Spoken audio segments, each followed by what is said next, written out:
नमस्कार प्रिय विद्यार्थियों, आप सभी का स्वागत है मेरे YouTube channel Sonu Mishra notes में। तो आज के इस वीडियो के माध्यम से हम पढ़ने वाले हैं वैदिक सभ्यता। इसे पिछले वीडियो में मैंने बाकी टॉपिक्स को मैंने कवर कर दिया है। अगर आप सभी ने नहीं देखा है तो जाकर को वीडियो ज़रूर देख लेंगे।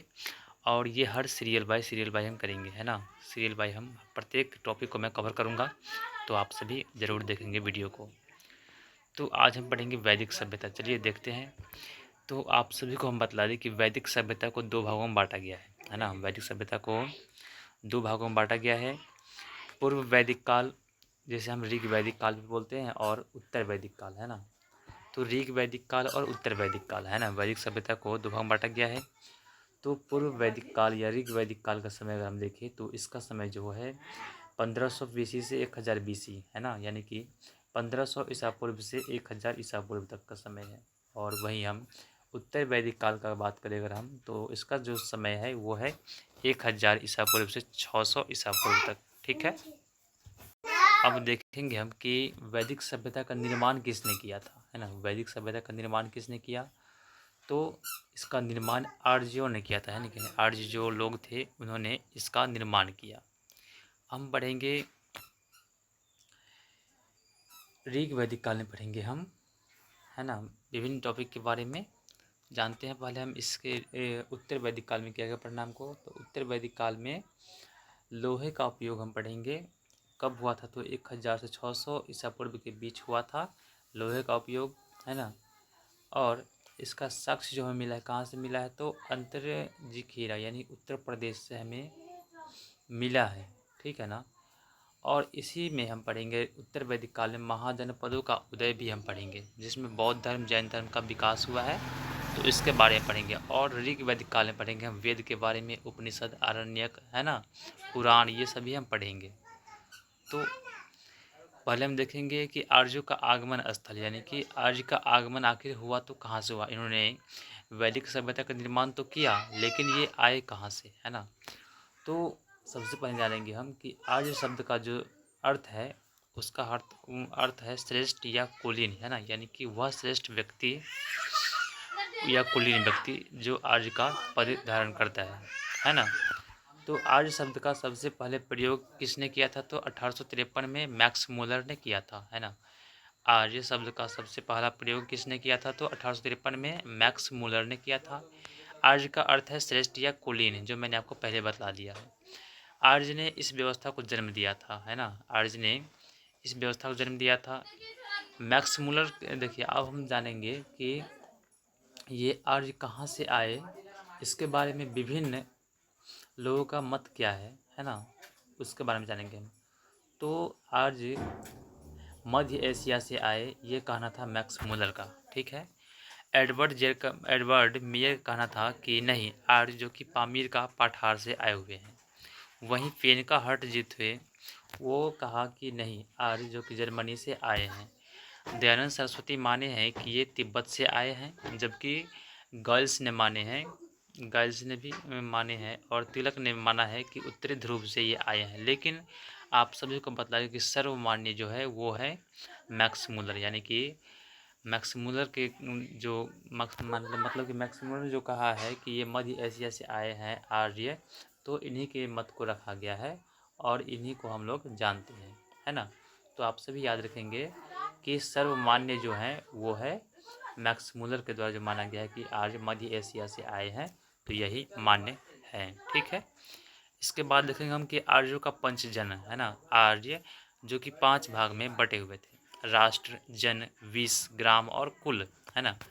यानी कि आर्यों का 5 जन था, पंचजन यानी कि 5 भाग था, है ना। राष्ट्र, जन, विष, ग्राम और कुल। तो राष्ट्र जो था वो सबसे बड़ी इकाई इनकी हुआ करती थी, है ना। राष्ट्र जो कि इनकी सबसे बड़ी इकाई हुआ करती थी, किसकी, तो आर्यों की पंचजन की, है ना। और सबसे छोटी इकाई जो कि कुल हुआ करती थी, है ना, सबसे छोटी इकाई कुल हुआ करती थी आर्यों के पंचजन की। अब देखेंगे हम पूर्व वैदिक काल की विशेषता। तो पूर्व वैदिक काल की विशेषता क्या है, इसमें मांसाहारी और शाकाहारी दोनों है, और सर्वाहारी भी है ना। यानी कि मांसाहारी और शाकाहारी हैं, तो इन्हें बोला गया सर्वाहारी। यानी कि पूर्व वैदिक काल में मांस भी खाते थे मनुष्य, और चावल दाल, यानी कि जो शाकाहारी है और वो मांसाहारी है, तो वो दोनों भी इसमें व्यवस्था थी, यानी कि सबको मिलाकर उन्हें सर्वाहारी कहा गया, है ना। अब देखें हम कि खाद्य पदार्थ में क्या था, तो करभ, है ना। यवांगु यानी कि जौ का दलिया, है ना। यव अर्थात जौ को कहा गया। धन्व अर्थात मरुस्थल। अधन्या किसे कहा गया, तो गाय, गाय को कहा गया अधन्या, है ना, यानी कि न मारे जाने योग्य पशु, है ना। तो गाय को अधन्या कहा गया है।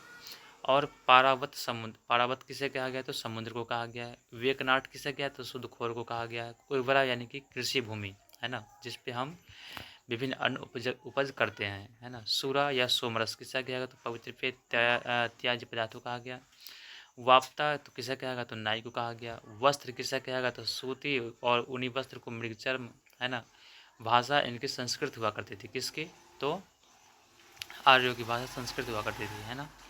अब देखेंगे हम कि ऋग वैदिक कालीन नदियों के नाम, है ना। ऋग वैदिक काल में नदी के नाम क्या क्या थे, तो अभी नदी का क्या नाम है और पुराना नाम क्या था, तो वो जानेंगे हम। तो काबुल नदी का पुराना नाम था कुंभा। सिंधु नदी का पुराना नाम था सिंध या हीरभ, है ना। झेलम का नाम था वितस्ता। स्वात नदी का नाम था सुवस्तु। चिनाब नदी का नाम था अस्कनी, है ना। गंडक नदी का नाम था सदानीरा। घग्गर का नाम था दुस्तत्ती या सरस्वती। रावी नदी का नाम था परुष्णी। ये काफ़ी महत्वपूर्ण है, याद रखेंगे आप सभी। कई बार पूछा भी गया है परीक्षाओं में कि परुष्णी नदी की नदी का नाम है, तो रावी नदी का नाम है, ठीक है। इसके बाद है गोमती, गोमती नदी का है गोमल। व्यास का है बिपाशा, ये भी पूछा गया है। सतलुज है शतुद्री। कुर्रम है क्रीमू, है ना। तो ये सभी नाम जो कि नदी के नाम है एवं उनके पुराने नाम रहा। इसके बाद देखेंगे ऋग वैदिक कालीन समाज की विशेषता है। तो आप सभी को मैंने बतलाया कि सिंधु घाटी सभ्यता में जो कि समाज उनकी समाज थी मातृसत्तात्मक, यानी कि उनके घर में जो बड़े बुजुर्ग महिला होती थी उनकी बात हमेशा मानी जाती थी। जबकि यहाँ पे वैदिक सभ्यता में जो इनकी समाज थी वो है पितृसत्तात्मक, यानी कि घर में जो बड़े बुजुर्ग पुरुष हुआ करते थे उनकी बात हमेशा रखी जाती थी, है ना। तो आप समझिए कि वैदिक सभ्यता में समाज जो थी वो पितृसत्तात्मक, और सिंधु घाटी सभ्यता में जो समाज थी वो थी मातृसत्तात्मक, ठीक है। और आर्य की भाषा जो है वो संस्कृत है। आर्य लोग के जो प्रमुख देवता है वो है इंद्र, है ना। उत्तर वैदिक काल यानी प्रजापति, है ना, इसे माना गया है। और ये लोग भक्षी थे, शाकाहारी और मांसाहारी, यानी कि वैदिक सभ्यता के लोग शाकाहारी भी थे और मांसाहारी थे, इसका मैंने आपको पहले ही बतला दिया है ना।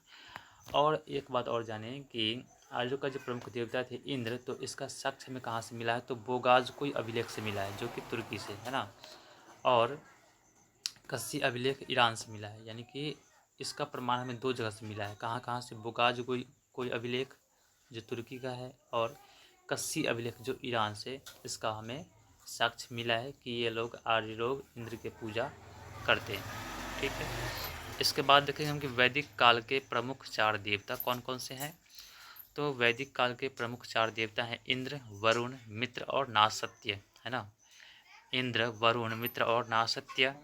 ऋग्वेद में अब देखेंगे हम कि ऋग्वेद में किस देवता की कितनी बार जिक्र हुआ है। तो आप सभी को बता दें कि ऋग्वेद में इंद्र का जिक्र जो कि 250 बार किया गया है ना।